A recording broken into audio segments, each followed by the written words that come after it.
Okay, we're back on FRQ1 from Unit 3 and we're on B2. It says, show that the angle theta can be related to the original charge Q on sphere 1 by the equation that, right? And so I'm going to write down that equation. I need to get to the equation tangent theta equals kn squared q squared divided by 4mgd squared.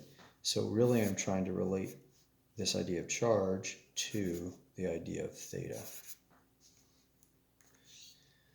Okay, looking down at what I've written, we definitely, get that in focus for you guys, we definitely need to look back at our physical situation.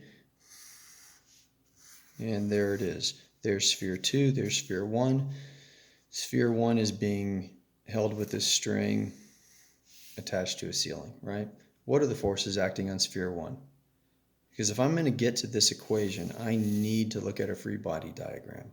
So I have a force down called gravity, or mg. I have a force along the string, tension, where this is theta, by the way, right? And I have this electrostatic force. Now, sphere 1 does not want to be next to sphere 2. There must be a repulsive electrostatic force acting this direction. And remember, that is equal to K, charge 1, times charge 2, all divided by the distance between these two, which I think they said is d. Now I'm going to develop this idea just a little bit further so the next part goes faster. This would be K. Now what was charge 1 from the previous parts of this FRQ? It was NQ divided by 2. And what was charge 2? It was the same thing. Yeah, I could have just written squared right here, but that's okay. Divided by d squared. This would further simplify to the idea of k n squared q squared divided by 4d squared. Agreed? 2 times 2 is 4. Absorb that into the denominator and you get to that. So now I'm really in a good position here. The last thing I'm going to do before I set up equations is I'm going to break t into components. So t has a leftward component and a upward component. This would also be theta. And this is the adjacent side, so I'm going to call this t cosine theta. And this is the opposite side at t sine theta, right? So since sphere 1 is at rest, we know we can look at equations of equilibrium. Up must be equal to down, and left must be equal to right. Let's start with that idea. First equation, maybe I'll call it equation A, right? It will be t sine theta equals Fe, right? But what's Fe equal to? All of that stuff. K n squared q squared, all divided by 4d squared. Now equation B is going to be t cosine theta. Now that's the upward force, must be equal to the downward force, mg. I see one term, two terms. One term, two terms. Remember, when you have just two terms in an equation and another equation with the same amount of terms, they're both two-term equation. Let's just go ahead and divide those two equations. T will cancel out. If you're not comfortable with that, you know that you can solve this one, let's say for t, and then substitute that expression in for t here. That also works. Okay, but I want to do it this way. Now, what's sine theta over cosine theta? Well, that leads to tangent theta. Hey, that's looking like what we want. That's good. Equals. Now this mg, I'd multiply top and bottom by 1 over mg, right? And so that would just go into the denominator there. Those would cancel out. And you get exactly on the nose the expression they're looking for 4mgd squared. We have related theta to q, and that's what they wanted. Okay, B2, done. Let's now look at the part that's kind of experimental. They want us to use this idea. In fact, I'm going to rewrite this idea so I have it. Tangent theta equals k n squared q squared.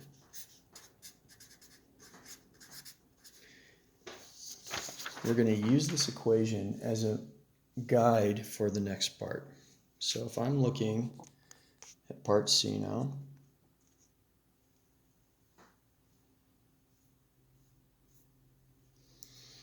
Students want to create a linear graph from the experimental data to determine whether the same amount of charge is deposited on the sphere 1 each time it is rubbed with the cloth.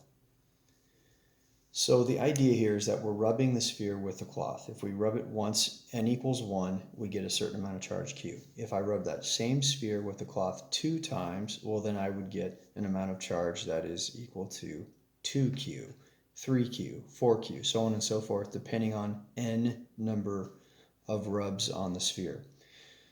So they want a linear graph from the experimental data to determine whether the same amount of charge q is deposited each time it's rubbed.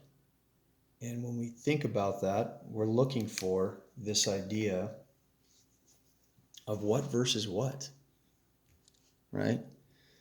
And I'm thinking here at the same time of what versus what. We want this graph to give us a straight line, and that straight line, the slope should at least be related to the q, right? Because if the q in fact is the same with every rub, then our slope should be a consistent slope, and that's the idea here. So looking at this equation, let's look at the idea of independence and dependence. I know that this idea right here, n, the number of rubs, has to be related to my independent variable, right? In fact, that could be my independent variable. N squared is my independent variable.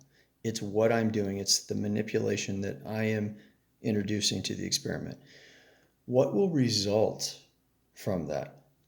Sure, more charge would result or less charge, and that's why this is confusing. However, wouldn't you get a bigger angle deflection as a result? And so I'm proposing, let's make that the dependent variable. Now, this isn't the only correct solution, because what else changes as you rub more or less times? Wouldn't the distance between the two spheres also be different? However, I'm going to leave it like this and see if we have something that we can work with right here. I'm going to have tangent of theta is equal to, I'm going to leave it right where it's at because dependent is the y, right? That's the y, equals m times x. Now I'm going to put my, right? Now what's my x? I said, well, my independent variable should be n squared. That would leave my m as what? K, that's a constant, q squared divided by 4mg d squared. Now when I originally did this, I put d squared over here, right? I had d squared tangent theta, and that's fine also. That would be fine as well. But this is the way they present it in the solution. And this makes a lot of sense because this will get bigger as you rub more, right? But at the same time, wouldn't this also get bigger, offsetting the increase in this, such that you would get a constant slope, a constant rise to your run, right? As this increases, this does as well, so that you get a consistent slope. In other words, a linear relationship, right? Okay, so that really is our answer for our horizontal axis and our vertical axis. Our horizontal axis should be the run here. Oh, my bad, guys. This is correct. Let's go ahead and solve this now.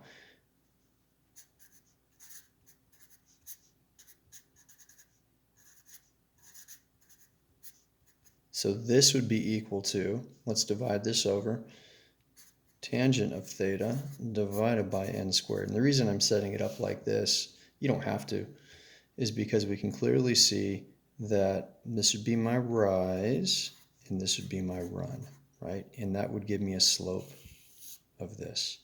Or you could have simply looked at this and said, well, my x, which is which axis? X is the horizontal axis, should be n squared. And my vertical axis should be tangent of theta. And those are just nice, neat things that you can graph. If you start introducing like the d squared over to this side, this doesn't look as neat anymore. So we'd have a graph of tangent theta to n squared. And as you plotted these two versus each other, you would get a linear relationship. Well, you might not, right? But we're suggesting that you would. And as you got your linear relationship, this m would be equal to this big clunky thing right here. But it is an m that involves q. And so as long as this was a constant slope, we could make the assumption that, yeah, the q that's deposited each time you rub is going to be the same amount of q. And so I really got into C2 there as well. So that was C1. What do I put on the two axes? There we go. And now C2 asks us, well, what would you do? Let's make sure it asks that before. How could the graph be used to determine whether the same amount of charge is deposited on sphere 1 each time it is rubbed with the cloth? And that's when you'd say, what could you do with the graph? Well, find the slope of the graph. Find the slope of the graph.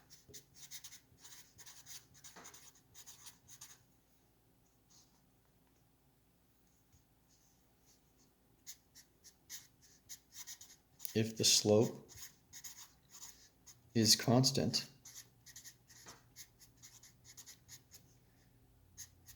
then the charge deposited with each rub